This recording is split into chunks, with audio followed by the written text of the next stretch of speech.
Des gouttelettes de sang apparaissent. Une ligne irrégulière de toutes petites perles rouges émerge. Il a l'impression d'avoir déjà vécu cette scène. Un étrange déjà-vu, comme dans un rêve. Un de ces cauchemars terrifiants dont on se réveille en sueur et haletant, de ceux qui restent en vous encore longtemps après.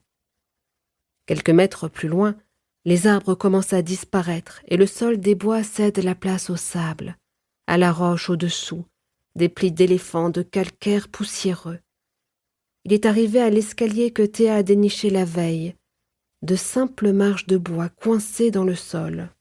L'élan entraîne son corps en avant à chaque pas, il doit se pencher en arrière pour éviter de tomber. Quand il arrive en bas, il saute dans le sable et court vers le petit surplomb sous lequel Théa et lui étaient étendus hier soir.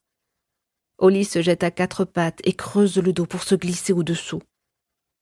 Une fois à l'abri, il s'assied, les genoux repliés sous le menton et se concentre pour respirer. Inspirer. Expirer. Inspirer. Expirer. Rester immobile. Ne pas faire de bruit. Mais son corps refuse de coopérer. Il est agité de spasmes qu'il ne peut contrôler. Élie serre sa tête entre ses mains, comme si la pression pouvait chasser le hurlement qui résonne encore dans ses oreilles. Et maintenant, ce n'est plus seulement le bruit qu'il entend, mais la scène qu'il revoit. Le corps de Théa qui fléchit, s'écroule, comme si un marionnettiste avait tiré violemment sur ses ficelles. Il frappe du poing contre la roche au-dessus de lui, frappe encore et encore jusqu'à ce que sa peau soit écorchée et en sang. Les jointures de ses doigts sont couvertes de traces rouges et soudain, la douleur afflue. Il s'y accroche pour se distraire, mais ça ne marche pas. La vérité continue de crier à ses oreilles. Il l'a abandonné, il l'a abandonné, il s'est enfui. Oli coince sa tête entre ses jambes et prend une longue inspiration dans un frisson. Les minutes s'écoulent, mais personne ne vient. Il se fait tard.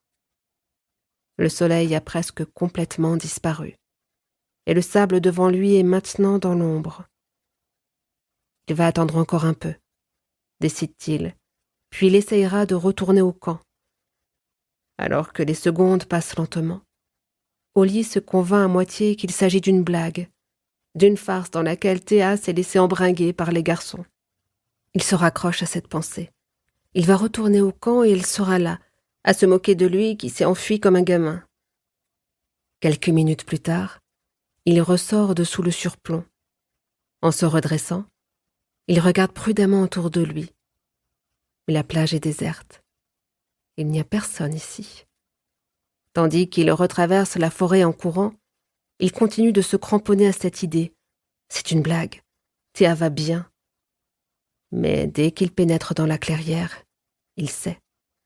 La traînée sombre de tout à l'heure est devenue un flot de sang formant un ruisseau sinueux. Oli s'efforce de la regarder, mais il ne peut se résoudre à aller au-delà de ses ballerines blanches, désormais parfaitement immobiles et maculées de taches rouges. Ce n'est pas réel.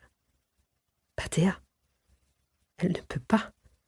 Il se détourne, saisi par une montée de bile dans la gorge. C'est à ce moment-là qu'il remarque quelque chose par terre, au sommet d'un amas de feuilles poussiéreuses. Une grosse pierre, d'environ 30 centimètres de long. Sa surface est presque entièrement érodée, marquée de minuscules rayures là où elle a été battue par les vagues et le sable, mais elle est aussi lisse par endroits et son contour est poli. Oli s'accroupit et la ramasse. Elle paraît chaude, râpeuse dans la paume de sa main. Elle a quelque chose de familier, se dit-il en la faisant lentement tourner entre ses doigts. Tout à coup, ça fait tilt. Il incline la tête et lève les yeux vers le rocher sur la paroi de la falaise, puis regarde à nouveau la pierre. Son regard va de l'un à l'autre jusqu'à ce que sa vision se brouille. Il se rend compte que ce qu'il tient en main n'est pas une simple pierre. Ses subtiles courbes et contours ressemblent à ceux du rocher au-dessus de lui. Le rocher de la faucheuse. Chapitre 1. Jour